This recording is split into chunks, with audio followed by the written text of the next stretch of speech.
என் பேர் வையாபுரி மணிகண்டன். நான் இப்போ இருக்கிற வீடு நம்பர் 7 லோகமுத்து மாரியம்மன் கோயில் தெரு. அந்த வீடு 40-50 வருஷத்துக்கு முன்னாடி ஊற வீடாகி, அதுக்கப்புறம் ஓட்டு வீடாகி, அதுக்கப்புறம் மெத்த வீடா இருக்கிறோம். எங்க அப்பாவோட கடின உழைப்புல ஓடு வீடா இருக்கும்போது கீழே இருக்கிற ரூம்ல தான் நான் பிறந்தேன். வீட்டில் தான் பிறந்தேன். அதே வீட்டில் பிறந்தேன். இன்னைய வரைக்கும் அதே வீட்டில் தான் இருக்கிறேன். எதுக்கு சொல்றேன்னா, இந்த ஊர்லயே பிறந்து இன்னைய வரைக்கும் இந்த ஊர்ல இருந்து நம்ம அப்பா காலத்திலயும் சரி, அதுக்கப்புறம் எங்க காலத்து காலகட்டத்திலயும் சரி, ஆண்டவன் புண்ணியத்துல தொழில் செஞ்சு நல்லா சம்பாதிச்சு நல்லபடியா இருந்து நம்ம நெய்தல் குடும்பம் தான், நெய்கிற குடும்பம் தான். அதுல இருந்து படிப்படியா வளர்ந்து ஊருக்கு ஏதாவது செய்யணும்ன்ற அடிப்படையில் 2004 சுனாமி வந்தது. அப்ப சுனாமி வரும்போது தான் அன்னைய காலகட்டத்தில் இறைவன் அருளால ஒரு நல்லபடியான ஒரு சூழ்நிலை இருக்கும்போது சரி நாம பிறந்தோம் வளர்ந்தோம் சம்பாதிச்சோம் நல்லா இருக்கிறோம், சரி நம்ம ஊருக்கு ஏதாவது செய்யணுமே, நம்ம பிறந்த ஊருக்கு ஏதாவது செய்யணுமே அடிப்படையில் அப்ப ஆரம்பிச்சோம். அப்ப பல்வேறு விஷயங்கள் நம்ம சோலை நகர்ல ஆகட்டும், சுனாமி காலகட்டத்தில் அப்ப ரொம்ப பாதிக்கப்பட்டிருந்தாங்க. அப்ப நிறைய விஷயங்கள் அங்க செஞ்சோம்.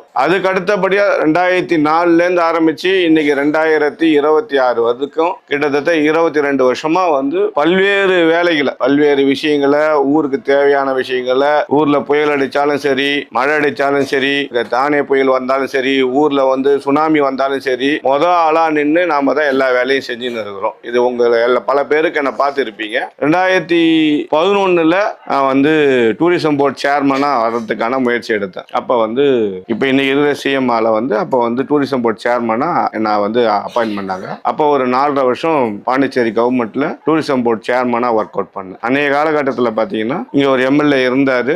2011 ஜெயிச்சாரு. 12க்கு அப்புறம் ஊருக்குள்ளேயே வரல, ஊரை விட்டு போயிட்டாரு. அந்த 3 வருஷ காலம் முத்தியால்பேட்டில் எம்எல்ஏன்னு ஒருத்தரை பார்க்கவே முடியாத ஒரு சூழ்நிலை இருந்தது. அப்ப எனக்கு அந்த கையெழுத்து போடுற அதிகாரம் இல்லாட்டாலும் ஊருக்கு தேவையான பல்வேறு விஷயங்கள்ல அன்னைக்கு இருந்த அரசாங்க கிட்டையும் அரசாங்க அதிகாரி கிட்டையும் அன்னைக்கு காலகட்டத்தில் 2013-14 தானே புயல் தாங்குச்சு. தானே புயல்லாம் பாத்தீங்கன்னா ஊருக்குள்ள என்னன்னு கேட்கறதுக்கு ஒரே ஒரு ஆள் எம்எல்ஏவோ அதிகாரிகளோ யாருமே கிடையாது. நாங்களும் எங்க பசங்களும் சொந்தமா மிஷினை வாங்கின்னு ஒவ்வொரு வீடா எங்கெல்லாம் மரம் உண்டுதோ ராப்பகலா கட் பண்ணி எல்லாத்தையும் நவுத்தி அதை தான் வேலை செஞ்சோம். அதே மாதிரி வேலை செஞ்சோம். அதுமாதிரி எல்லா விஷயத்தையும் நாங்கள் முன்னாடி நின்றுறோம். அன்றைய காலகட்டத்தில் எம்எல்ஏன்னு ஒருத்தர் இல்லாத போது கூட நிறைய விஷயங்கள் ஊருக்கு தேவையான நிறைய விஷயங்களை அரசாங்க கவனத்துக்கு கொண்டுன்னு போய், அரசாங்க அதிகாரிகள் கவனத்துக்கு கொண்டுன்னு போய், மந்திரிகள் கவனத்துக்கு கொண்டுன்னு போய் பல்வேறு விஷயங்களை செஞ்சிருக்கோம். உதாரணத்துக்கு இன்னைக்கு கண்படையா உங்களுக்கு தெரியணும்னு பார்த்தீங்கன்னா, சோலை நகர் நார்த்தில் இன்னைக்கு போய் பார்த்தீங்கன்னா பைப் ஒன்று அன்னைக்கு அந்த தானே புயல்ல கடல் அரிப்புனால ஊர்ல ஊரே அடிக்கிற சூழ்நிலை போச்சு. அன்னைக்கு கடல்ல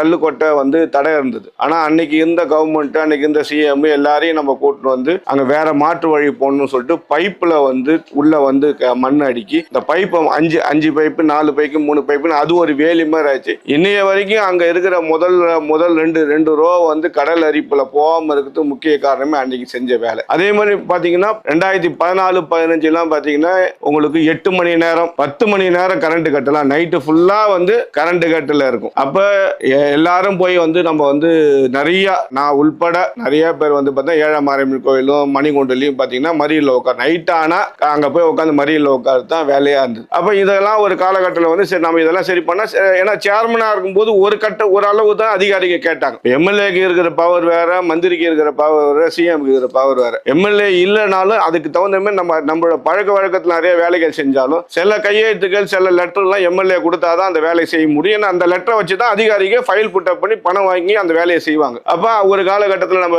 எப்படியாவது நம்ம வேற வழி இல்லை, நம்ம ஊருக்கு சர்வீஸ் பண்ணா எம்எல்ஏ ஆயிட்டான்னு சொல்லிட்டு 2016 இதே புரட்சி தலைவி அம்மா அவங்கள அணுகி அவங்க மூலியமா அவங்களோட ஆசீர்வாதத்துல ஏடிஎம்கேல சீட்டு கொடுத்தாங்க. அதுக்கு அடுத்தபடியா நீங்க எல்லாம் சப்போர்ட் பண்ணி ஜெயிக்க வச்சீங்க. 16 ஜெயிச்சு 3 மாசத்துல நமக்கு இங்க கரண்ட் பிரச்சனை, இந்த ரெகுலர் 10 மணி நேரம் 8 மணி நேரம் கரண்ட் கட்ட முதல்ல முடிச்சோம். அந்த கரண்ட் கட்டுக்கு என்ன பிரச்சனை, நம்ம ஊர்ல கரண்ட்டை பொறுத்த வரைக்கும் 2 பிரச்சனை இருக்குது. ஒன்னு, முத்தியால்பட்டிக்கு தேவையான கரண்ட் உள்ள வர்றதுக்கு நமக்கு பத்தல. அன்னைய காலகட்டம் 33 வருஷத்துக்கு முன்னாடி என்ன லைன் போட்டாங்களோ அதே இருந்தது. ரெண்டாவது, நம்ம ஊருக்குள்ள பாத்தீங்கன்னா அண்டர் கிரவுண்ட் கேபிள் எல்லாமே பாத்தீங்கன்னா அதுவும் 91 அன்னைக்கு பாலசுப்ரமணியம் சார் எம்எல்ஏவா இருக்கும் போது போட்ட கரண்ட் வயர். அப்ப அன்னைக்கு கிட்டத்தட்ட 30-35 வருஷத்துக்கு முன்னாடி பாத்தீங்கன்னா உங்க எல்லாருக்கும் பல பேருக்கு தெரிஞ்சு ஊர் எப்படி இருந்திருக்கு. ஊர்ல பாத்தீங்கன்னா அன்னைக்கு ரொம்ப மெத்த ஊடே விரல் விட்டு எண்ணிடலாம், அந்த அளவுக்கு தான் ஊர் இருந்தது. அதுக்கப்புறம் நம்ம எல்லாரோட சொந்த உழைப்புனால ஒவ்வொரு ஆளும் நம்ம உழைச்சி எல்லாருமே முன்னுக்கு வந்துட்டோம். ஆனா அன்னைக்கு அன்னைக்கு போட்ட ஒயர் தான் இன்னைக்கு இருக்கு. அன்னைக்கு நம்ம 20,000 பேருக்கு போட்ட ஒயர் இன்னைக்கு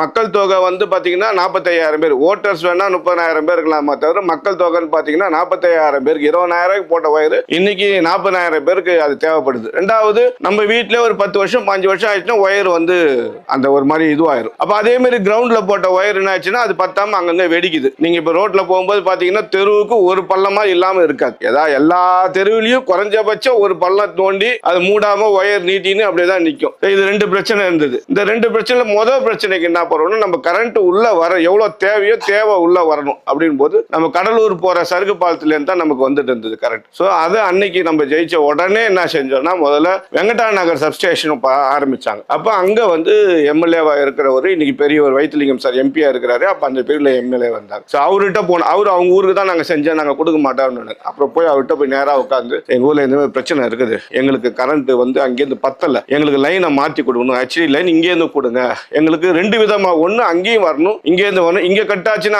அங்கேருந்து வரணும், அதே மாதிரி வேணும்னு சொல்லிட்டு கேட்டோம். அவரும் ஒரு காலகட்டத்தில் ஒத்துக்கிட்டு கிட்டத்தட்ட ஒரு 2-3 தடவை அவர்கிட்ட பேசி ஒத்துக்குன்னு அதுக்கப்புறம் கரெக்டா 3 மாசத்துல 5.25 கோடியில இங்க நம்ம வெங்கடா நகர்ல இருந்து ஒரு லைன், அங்க இருந்த லைன்ல ஒரு லைனை பிரிச்சு நம்ம ஊருக்கு கொண்டு வந்தோம். கரெக்டா கொண்டு வந்து நம்ம பாரதாசன் காலேஜ் எதிர்க்க ஒரு டிரான்ஸ்ஃபார்மர் மாதிரி கம்மி இருக்கும், அதுல ஏற்றம் ஜாயின் பண்ணி நம்ம ஊருக்கு கொடுத்தோம். அதுல இருந்து பாத்தீங்கன்னா இந்த தொடர்ச்சியா இந்த 8 மணி நேரம் 10 மணி நேரம் கரண்ட் கட்டு அந்த இதோட முடிஞ்சு போச்சு. ஆனா ஒரு தெருவிலையும் வெடிக்கிறது, ஒரு தெருவிலையும் வந்து இந்த மாதிரி ஒயர் வந்து எரியறது, இந்த பிரச்சனைகள் இருந்தது. அப்ப இந்த பிரச்சனையை சரி பண்ணனா அதுக்கு ஒரே வழி ஃபுல்லா ஒயரை மாத்தணும் அப்படின்னு சொன்னாங்க. அது அந்த ஒயரை மாத்தத்துக்கு